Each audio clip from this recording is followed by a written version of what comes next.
All right, we're hitting the home stretch of Liquid Lunch today. We did a little co-host swap. We brought Dave Boyle in just because he's got an interest in this topic, and so we're going to get his triangulation on this. We got Justin Girard joining us, founder of Pax Cultura Studios. Correct. And we're going to be talking about, what Pax does, which is solve software and machine learning problems. Yeah. Right? Right. So, first of all, let's just tell us your story. How did you come to get involved in this field? Yeah, it's I worked in this sort of web startup space for some years. I worked in a market research company, which is very boring. So, gathering results from surveys. I worked in a large enterprise organization where we, got people to answer surveys and shared those results with clients. That industry itself is quite boring. I didn't know it at the time, but that industry was actually grooming me or preparing me for what I do today, which is essentially understanding patterns in data and helping to build those patterns into applications. After some time, I went and completed my master's. I was lucky enough to work with some very talented people at the University of Toronto. I worked in the aerospace faculty there and really dug into the concept of social cohesion for robots. So the idea is, in the future when we do have many automated agents working together or many processes, so you might imagine your Facebook talks to your Instagram, talks to your Snapchat. In the future when you have Skip the Dishes and Uber Eats and these services working together to sort of operate society, what does the future look like? How do we maximize social welfare? These are the questions of my research thesis. When I graduated, I ended up becoming a web jockey again for some time. But what I did differently was that I actually integrated intelligence into platforms. So when you visit sites like the Walrus magazine, or when you visit Uber or you use Uber, these platforms understand users in such a significant way that they almost develop a relationship with the visitors, and that's the kind of work that we do at PAX. Mm-hmm. So this is AI related? Yeah. And when you say the kind of work that you do, like what kinds of platforms are you working with? Blockchain, or what are you working in? So right now we focus mostly. We've done some work with neural networks. Our major focus right now is on something called reinforcement learning. So reinforcement learning to the untrained eye is essentially the same process that a baby goes through when they're learning about their environment. So it's the idea you pick something up, it's hot or it's cold, or you like it or you don't like it, and then from that interaction you learn to behave differently. It turns out that simple mechanic of subjecting a robot or a process or an application to controlled failures actually breeds a lot of intelligence. So if the example is, you may have heard of the AlphaGo experiment, which was completed by Google DeepMind. What this is Go is one of the most strategic sort of board games, similar to chess. It's very hard for algorithms to beat humans. But a reinforcement learning agent, an agent that learned to play with itself, with other automated agents, was able to beat grandmasters at AlphaGo recently, and that's quite a significant victory. Milestone in a sense for AI. Yeah. So that kind of intelligence is useful. So lots of people all along the sort of the web services field like systems like that. So if you think of marketers, I would love a system, like people do love systems that automatically tailor and customize campaigns without a person intervening. Like, can you just find me the demographic that likes this information? Can you just find me the audience or change the content to match certain audiences? These are things that are very powerful. Yeah. So let's talk a little bit about some of the topics you covered in your thesis. I mean, we've seen some remarkable developments recently, like Sophia, the robot getting citizenship in Saudi Arabia, and then launching her own blockchain the next day. Yeah. Right? Well, there's a lot of money grabs. I'm not going to say that's what Sophia is, but it's not that it also isn't. But and now Will Smith's trying to get a date with her? Yeah. Oh, really? Is that yeah. Perfect. Yeah, that's perfect. Rising stars. Yeah. And then there was that story, I think, from last week where who was it, Siri or one of those other they recorded a family's telephone conversation and emailed it to their rivals or something. Perfect. Yeah, so the privacy concerns are significant. So, I mean, if you hang out with a friend and you have a conversation with them, there's this sort of social trust that goes on. You hope that they forget most of what you tell them unless you are reminded when you hang out again together. Mm-hmm. So there's a sort of social understanding that the relationship that we develop is ours, and that you might characterize that to other people. You might say, oh, Justin's very loud and boisterous, or my buddy Frank is, or Jessica's this way. But you don't expect that the level of reporting or study that artificial intelligence, these techniques really study individuals who develop intense cognitive maps of individuals to the point where, in some senses, we understand people better than they might understand themselves, which is has its own implications. Yeah.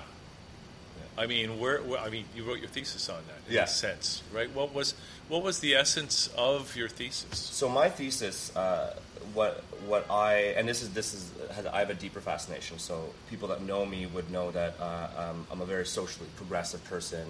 For a long time, I'd identify as like a very left-leaning guy, for better or for worse, in some circles. But in that, you fall into a great conflict, and the great conflict is like, okay, when you're trying to maximize for social welfare, you end up harming individuals, and then you become like this weird, at what point does the individual have to change to suit the group, and at what point does the group have to change to suit the individual? Isn't that what politics has always been about? Sure, and I was never a political guy, but when I went into my thesis, that was my very naive research question. So I took these principles from social theory and thought, like, well, how does this relate to robots? And specifically what we studied was, can we construct a simulation where we can allow individual robots to learn the variety of tasks in a room and learn which task it has an affinity for? And in our case, we considered affinity to be capability. So we said, if you're really good at something, you probably like it. Mm-hmm. So let's give robots tasks that they're good at. Mm-hmm. And then the group problem is, well, like one example experiment we did was moving boxes around in a factory. It's like, well, if we tell the robots which boxes they're assigned to, can we make the factory run more efficiently? Mm-hmm. And so we start from this naive position where the robots don't know what they're good at. The organizers, so the peer robots, there's no organizers. It's self-organizing. The peer robots, you don't know what every other robot's good at. Mm-hmm. And the idea is, can you construct a simulation where the robots automatically learn what skills they're best at, how to contribute to the group, and how to optimally arrange the factory? And the answer is yes. It requires certain conditions, but it is possible to allow people to pursue their dreams and also have an organized society. People pursuing their dreams is a little bit different than robots doing what they're best at. Exactly. So this is the weakness of the thesis, which is the assumption that what you're good at is also what you like, which I think for most people you realize maybe what I'm really good at isn't always what I like. Okay. So that would be the number one critique. But robots, do robots have that kind of... Robots like making numbers bigger if you tell them to, like today. Yeah. That's their primary interest. Yeah. Well, plus, I mean, I'm just thinking that robots, based on their physical design, too, will be. You'd think that a bunch of robots who are identical physically in terms of their physical capabilities would all be largely capable, equally good at. This is actually, I read about I think a professor at Waterloo. He put together two identical robots, and they're very primitive. Yeah. And it was a simple thing, go and charge your photocells and dock at the docking station. Yeah. And they were identical, but one transistor is slightly different from another. One resistor has a different value than another. And the two of these guys developed personalities. One liked the sun during the day. 100%, yeah. And he was able to come in and just see by their activities which one was which. He had to give them each a separate name. Well, I guess that makes sense. I mean, even if you got two identical Hot Wheel cars, one will be faster than the other. Yeah, right? Yeah. So there's a physical variability, and what we find what I've observed at least in the training of complex agents. So you look at something like a neural network. The training procedure is very intense. You show it, you're trying to download essentially a lifetime of traffic watching into a robot on a supercomputer over a weekend. and you're saying, okay, what do you remember, robot? And you change little tiny parameters. Each time you train these robots, they have a tendency to learn different things about the data. And so this is one of those things. You take two twins, sometimes they're remarkably similar, and sometimes just due to life experiences, they're remarkably different. And then that reflects in capabilities and interests and all sorts of other things. Okay, so let's go real high level for a sec Sure. here. So when people talk, because I think what we're seeing here with automation and with AI now, the automation is tending to replace the whole blue collar sector. And now the AI is going to replace the white collar sector. It's when I think about this a lot. So Jeremy Rifkin wrote a book and popularized over the last, I think, at least decade, this idea of the third industrial revolution. Talks about this idea that decentralization of energy, of intelligence, and of infrastructure is going to be one of the most transformative influences on the planet. And I think I bought into that. Like, I only encountered the work of Jeremy Rifkin about 3 or 4 months ago. He did a really great Vice. It's called the Third Industrial Revolution. Like, I think a lot of millennials are watching this. It's really great work. But he managed to articulate something that I have felt for a very long time, especially studying my master's, which is this idea that we can't stand in the way of the democratization of intelligence. Like, we are not going to be the only intelligent things. Furthermore, it's very useful to have intelligent things that aren't people, because people have so much baggage.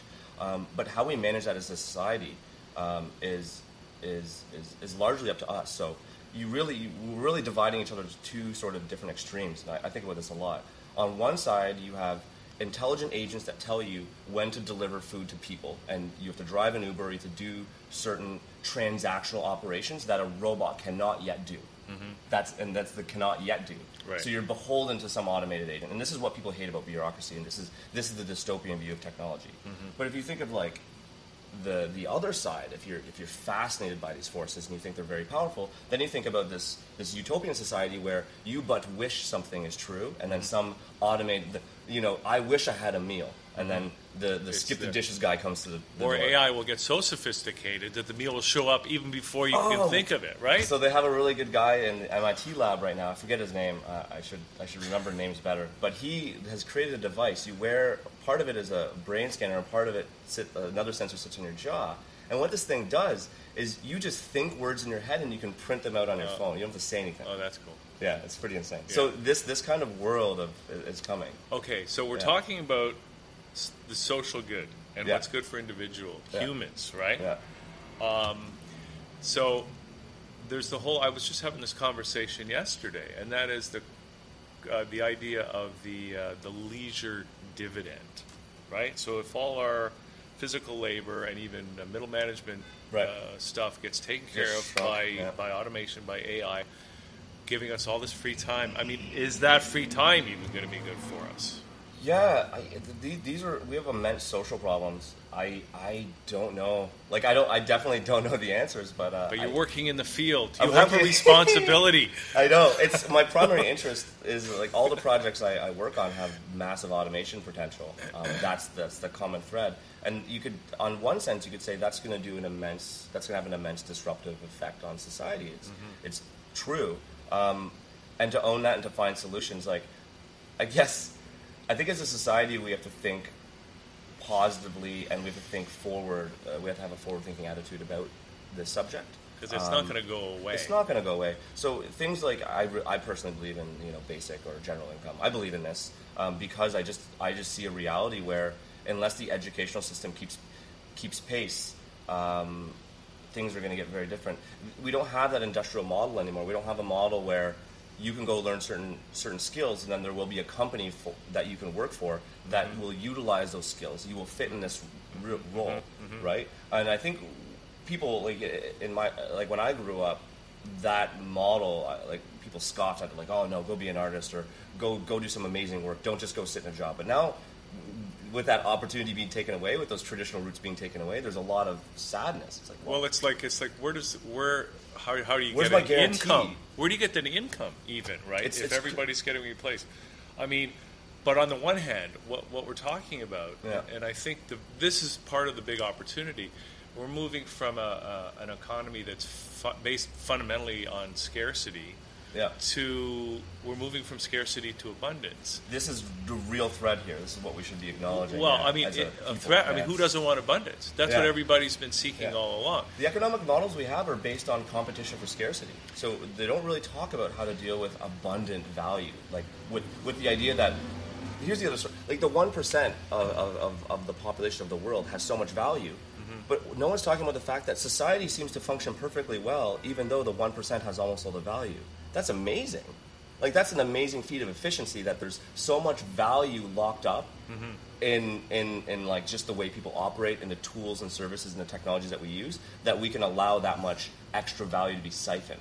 Now we should redistribute, but like also let's acknowledge that insane surplus. Okay. Yeah. Let's acknowledge that for a minute. But I mean, when I look at that and I try to come up with a solution, it's like our money system. Huh? No, it's just that our money system has certain rules. Money Yeah. is a man-made construct Yeah. that has a certain rule set. Yeah. And if we change the rule set, then I think we can have a more equitable system. But the Yeah. people that are benefiting from the current system are now it's all about the power that they're amassing, essentially. Exactly. Right? It's not about wealth; it's about power now. Well, I can imagine the opposite of the Turing test. You know, Yeah. how you have a computer in a room and it's going to masquerade. It's going to be so good at answering questions, you know, in real natural language. Well, let's say in not too far distant future, a remote agent shows up.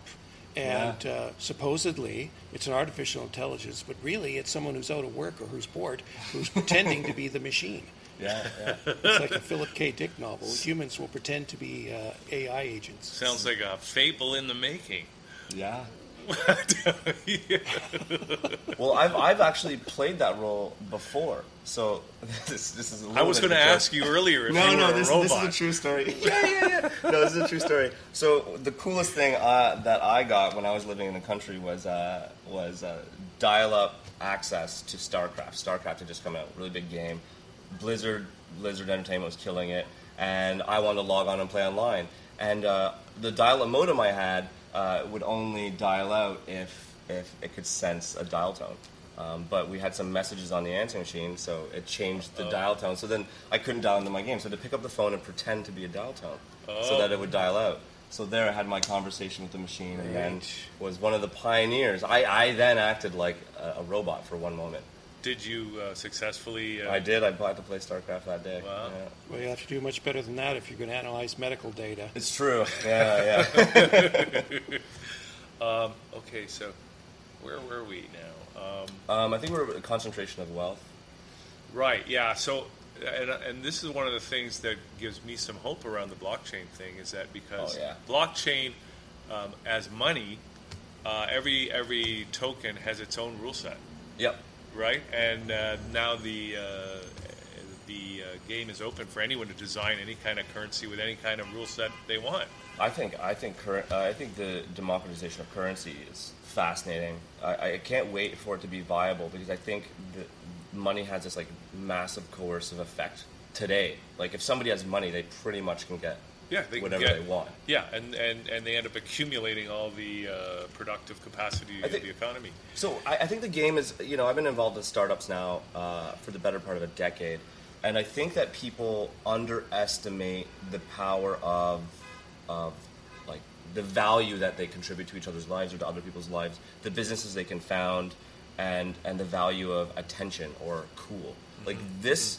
People with money, what do they do with the money? They invest in cool things. They invest in things that have value to generate more money.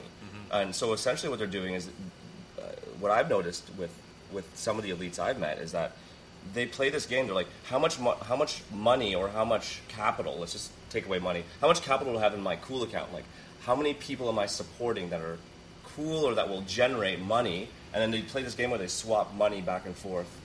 So, just as much as cool, like younger or more ingenuitive people or people that maybe don't have as much money as these people are usually predominantly artists or people that have passion. money chases that as much as passion chases money. Like both sides chase each other, and I think that's something that dynamic won't go away. So if another currency is invented, we'll still have that cyclical effect. Well, we also see now see things like air miles. We see things like airdrops of new tokens. Like people are just being paid in currency now, right? And and the people that are paying that currency out, these new currencies, they are responsible for making sure that those currencies have ultimate value. Yeah, so, Bitcoin doesn't have as much value by itself as it does just because it's the liquid interchange between all the other currencies and the dollar. Well, that's what gives the U.S. dollar its value in today's world too, right? Yeah. The fact that you need some standard to measure everything else. Exactly. But what I was getting at with this thing is that now, productive ventures of any kind can create an ecosystem where they reward consumers of whatever that product or service is, and actually brings them directly within the organization, so that because there is a disconnect now between, for example, a board of directors might vote to cheapen the ingredients that go into their key product, of course, because their interests are different than the interests of the consumers, who are also a stakeholder in the success of that venture. Exactly. So I see the opportunity with blockchain to kind of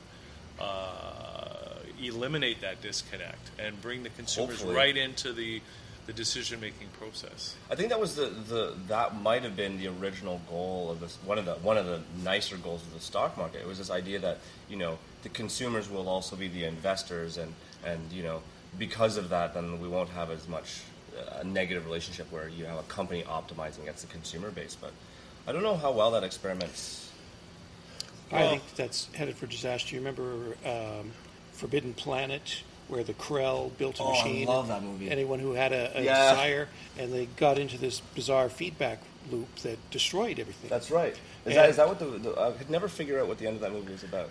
Right. Yeah. And I once built a sauna controller, a little microcontroller that listened to a sensor and provided water to keep the steam sauna going. Sure. And it would, start to saturate. It would go too far one side, the element would burn up, it would go too far the other side, and what I had to do is I had to temper the desire, the present desire, with lessons from the past. And I think, in the same way, it's that way politically. If you just let everyone decide, with a button on the internet, should this guy live or die, there'd be terrible mistakes made. It's true. There's the immediate urges of, I want this. You have to temper that with lessons learned from the past. Yeah. In the long run, the market would prevail. I think the biggest problem with the market, I do believe in markets, but only under one condition, which makes them impossible, which is that you have rational actors. And I think it wouldn't be so bad if there wasn't just such an incentive for every company to make irrational agents. Like, as soon as you put an individual into debt, as soon as you do terrible things to an individual to drive that hunger, they become immensely irrational. They'll just they'll have inelastic demand. They'll just buy whatever you put in front of them. Mm-hmm. It's terrifying mechanisms, and they're very powerful. Yeah. So anyway, sorry. Well, no, it's. I think we're still facing the dilemma. We don't know. What we're saying, what you've said so far, is that we can't turn back the clock. Right. Right. So we need to figure out how we're going to live with this new phenomenon called artificial intelligence. So first of all, I'm going to ask you this question. We are self-aware, right? Sure. Human beings. Sure. Maybe some of us. Yeah. To various degrees. Yeah. Now, is it ever, do you think, is machine intelligence going to be ever self-aware to the point where, what happens at that point? What does that mean if it's going to happen? If it's not going to happen, then it doesn't matter, maybe. Yeah, everyone falls somewhere on the spectrum. There are very prominent researchers who believe definitely not, that will never happen, and then there are people who are just as prominent who say it will. I'm in the camp that where I believe that intelligence is largely a network effect, something that emerges from like a network. And I do believe that that I've almost a radical belief. So first of all, yes, but I also believe that there are global networks that we as human beings might not fully appreciate. So you look at the way goods and services are moved between countries, and the way energy is consumed, the way electricity is consumed. I sometimes have the belief that I might not be able to appreciate a consciousness on that scale if I was inside it. So I think of these thoughts sometimes. Well, I think that what artificial intelligence needs is empathy, and the way to get empathy is through agency. Let's say you're a baby and you grab the cat howls in protest. Well, you've learned, through agency to be, empathetic to another living thing. Yeah. And if an AI agent were to just watch that on a video, it wouldn't get it. It's got to have agency out there in the world and know when it's done something wrong. Yeah, I think that human beings are lucky because we're programmed with a need to bond socially, which for people that develop automated systems, this is a choice. Like, it's a choice whether or not you want to develop an empathetic, present agent. And so as much as possible, these have to be choices in the design of systems. Yeah. There are people that don't have that empathy, right? That's true. Yeah. They can be beat out of people. Yeah. Antisocials. Is there? Do you think we can move ahead and really have, I don't know what the right word is, ethical, like AI that actually continues to serve human interests and objectives? Or at some point, maybe, this is I think one of the big concerns is that AI can develop an awareness and an intelligence that maybe doesn't need human beings anymore. Yeah, that's the classic fear. I don't know why I'm not particularly worried about that reality. I think that just people are so ingenuitive. There's a simple argument I use against the whole the world's going to end due to AI, and it's just that AI and the process of creating artificial intelligence is democratizing so quickly that if one crazy agent was created, like a virus, you'd have armies of researchers over the whole planet trying to make the next smartest one that loved people that would kill this other one. But think about humans, right? Can only get so smart. Oh, but we can create other smart things smarter than us. We can assume at that point. Because they're going to be able to learn exponentially. Yeah. Right? Yeah. So maybe one Dr. Evil creates some really bad mojo. Yeah. There's really, this is one of those speculative questions that that just borders into science fiction. I don't think you can be afraid or hopeful, and you can be both, but I think a foolish person, only a real foolish person would say it's definitely this way or definitely that way. But I think there will definitely be a reckoning where, malicious agents have to face agents that are coded for defense, so like security-based automated processes that guard your house, things like this, like things that optimize the economy for you, things that optimize the economy against you. These forces are there have to be, and so this goes to another point I wanted to make, which is after the end of World War II, author named Edward Bernays wrote a monumental book called Propaganda. I read that at a very influential age. I read this book, and what struck me was just how impactful. So it was about crowd psychology. It was about how easy it is to influence people with marketing when they assemble in crowds, or and the different tactics you can use to manipulate people. It's very scary. And I read this book and I was like, oh my God, this is how marketing works. I get it now. This is terrifying.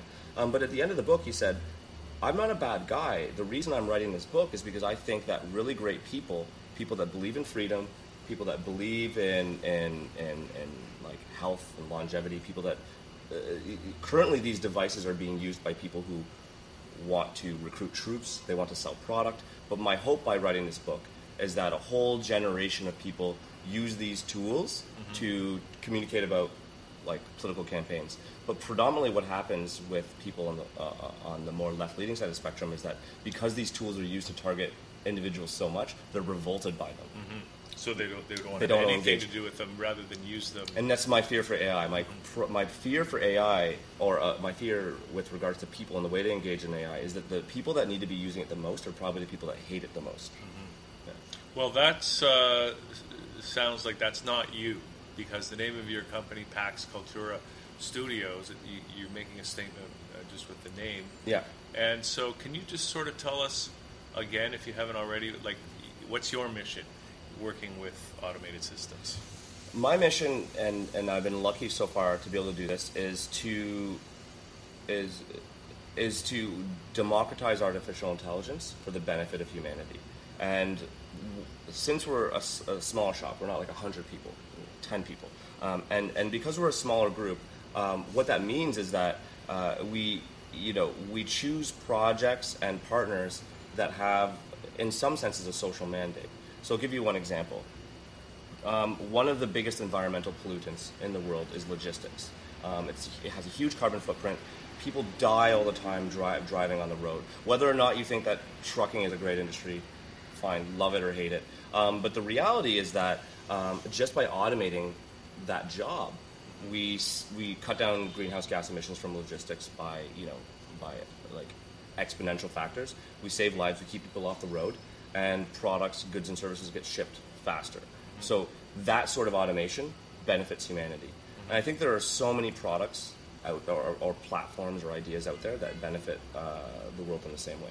So, okay, so you're kind of saying, look, let's just take care of one problem at a time. One practical problem at a time. And we'll get there. Big ideas, little baby steps. But you can keep your eye on the big picture. That's the thing. As a kind of a radar, looking out for trouble that might be coming in from a distance. I think so. I think if every individual took the education and learning that they had, and they thought, how can I earn a decent living, like whatever that is for myself, and like be a happy person, but then also know that that I'm contributing to humanity in some way. Like, we're getting one step further towards what I believe is a better world. I think that things would be better. I think so many people give up. They see this as a this or that game, and it is possible to do both, for sure. Yeah, I think we're all getting used to the idea we can really have a win-win situation. It doesn't always have to be, dog eat dog. In the 1800s, 1900s, the economy was a dog eat dog world. Yeah. But today, because it's a world of plenty, it's that mode of operation is changing. I think it's just a little bit of a difficulty getting from the win-lose world to the win-win world. Yeah, there's going to be a few bumps along the way. So, what are you guys looking for currently? Are you looking for clients? Are you looking for expertise? What are you guys looking for? Right now, we've been working on a stealth project for some time related to the capital markets. So what we've been incubating over the last year is, you look at the capital markets, you look at artificial intelligence is taking over, the market. So, just over the last couple decades, I don't know what the percentage is now, but I know when I checked like 4 years ago, 80% of the trades executed on the stock exchange were automated agents. So when you look at, and you think about the 1% accruing profits, they're not logging onto their TD Ameritrade account or their like RBC direct investing account to make these transactions. They're consulting with hedge funds, and hedge funds are using automation now. So that automation divide is locking regular people out of the market. They don't have a way to harness the same intelligence. So if you ask me, it's not insider trading, but it basically is, because an elite set of individuals have access to something that's so anyway. To get to the point, what we're essentially looking for are we're working on a platform that gives advice to individuals who are trying to enter positions on the capital market. So we're giving advice, whether it's in some cases real estate or stocks. We're crafting a platform that allows people to watch agents and to get advice about signals, like trade signals, from these very smart agents that are watching everything from Twitter to YouTube videos to understand the markets. And we believe that intelligence should not only be saved for elite individuals. But even that intelligence isn't infallible. Of course is not. It? No, it's not. Definitely not infallible. It's So it's only accurate slightly better than half the time, but just like every other manager. So yeah, we're definitely on. Right now, we're deep on. We've been afforded the chance because of some early investment to work on the tech side of that. But soon we're going to be peeking up our head and we're going to be looking for partners, people who are interested in this kind of technology, and we're looking for a pathway to bring this product to retail investors. To the marketplace. Yeah. Yeah. And then how about other projects? Or I mean, anything else you really want to sink your teeth into? That's a lot already. I've been continually working on. I have every researcher I think has their research projects. So my master's didn't stop when I graduated. So I've been working on this idea of what does it mean to learn, and I've been working on I think every AI researcher has their general intelligence framework. So I've been working on a platform that's a form of general intelligence. So the goal is. You look at a computer vision problem, you look at different sort of problems, they all have custom algorithms. My goal is to come up with an algorithm. It's very difficult, doesn't work very well all the time, but the idea is that you could just show this algorithm any problem and it can learn to sort of solve it reasonably well. And so I've been working on that for about 5 years now. Okay. Yeah. With all the kind of new developments around AI and that sort of thing, blockchain, is there anything you see that's a bit of a red flag that's got you concerned? Well, there are a case by case. So I think that the general literacy around artificial intelligence is a red flag, and I think that's just because it's such a fast-moving industry. So some of the conclusions that are drawn, so I got very mad at I don't want to make fun of MIT too much, but they published a white paper recently. It's an unpublished article, and the title of the article is very catchy. It was something like, your skills that you accrue during your life don't matter. If you're rich or not, it's just due to luck. And so within was an artificial intelligence experiment where they took a bunch of people and they simulated these people going on about their lives with various amounts of capital, and they showed that people were rich or not just based on circumstance. Mm-hmm. Well, when I read the paper, I went through it and I actually sent a note to the editors. I said, "Look, this is very bad work. It's totally not true, and you actually didn't model experience, you didn't model education, you didn't model any of these other factors." They said that's fine. We didn't try to. But the point is that I think the most damaging, the biggest red flag is the conversation that's happening around AI. People are raising a lot of money and building businesses around ideas that just would not work in the first place. In other words, it's kind of like too much froth. Too much excitement, froth. Yeah, right? it's too much. Yeah. So it's difficult because you can't throw out the industry because you can't throw out the baby with the bathwater. Well, this happens every time there's a new innovation, right? Right. So I think it's par for the course. I am a bit concerned. I think blockchain's overstated. So I think the goal of blockchain is amazing, and I think the technology that's selected works. So the idea of blockchain is distributed trust. Mm-hmm. So instead of having a central authority of trust, you can distribute that. Mm-hmm. But the way blockchain's implemented, it doesn't really work very well for that purpose all the time. It's very cumbersome. And that's, yeah. Okay, Dave, do you have anything else that you want to... Well, this reminds me of the Mystery of Chlorophyll. How's that? Well, chlorophyll is a tremendously successful molecule, okay. and it's huge. It's like a giant octopus. It's got this outer network and leading to the energy center at the center. So a photon, hits one of the outer arms, and, the leaf is moving and shadows are coming. And it's very important that the photon get to the energy conversion center as quickly as possible. Right. And but from quantum physics and uncertainty, there's an infinite number of ways it can get there. But it always picks the shortest route. And researchers are, being forced into this precipice that it's because the plant has a desire. The plant wants the photon to get to the energy center. They can't figure out why this is happening. That's right. There's no good reason for this to happen. It's a case of desire becoming manifest, at a quantum particle level. It's interesting. And that's what will happen with AI if it starts to get desire. let's study plants more. If we can figure out what the chlorophyll molecule is doing. I'm a firm believer. I'm not like, if you read me passages of The Secret, I would probably revolt. I would be like, this is insanity. But I do believe in, like, I do like Tony Robbins. I was a hard sell on Tony Robbins. I was like, this guy. And then I actually read some of his work. I was like, this guy's really great. And I do believe that what you notice in your life is a direct consequence of what you believe, what you truly believe. And then what you notice also dictates how you act and how you treat each other, technologies you engage with, businesses you work with, etc. So our future for AI as a culture is going to be a direct consequence of what we believe it is for. If we believe it's for the empowerment of people and the dissemination of goods and services at a lower cost, and that we can afford to work less, we will make that happen. But if we believe it's for subjugating each other, creating microservices, and making lots of money, we'll make that reality happen. Okay. Sorry. No. It's maybe that's a good way to end this off. Sure. Yeah.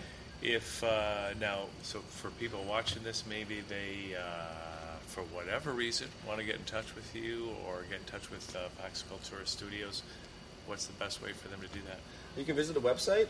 You can also, on the website is my email, but you can also email Justin Girard at paxculturalstudios.com, and you'll get right through to me. And you guys are in Toronto? We're in Toronto, yeah. Okay. So work down Queen Spadina. It's great. We're here all the time. Very cool. Yeah. So listen, I know this is a fast-moving field, so listen, if there's anything if people have specific questions about,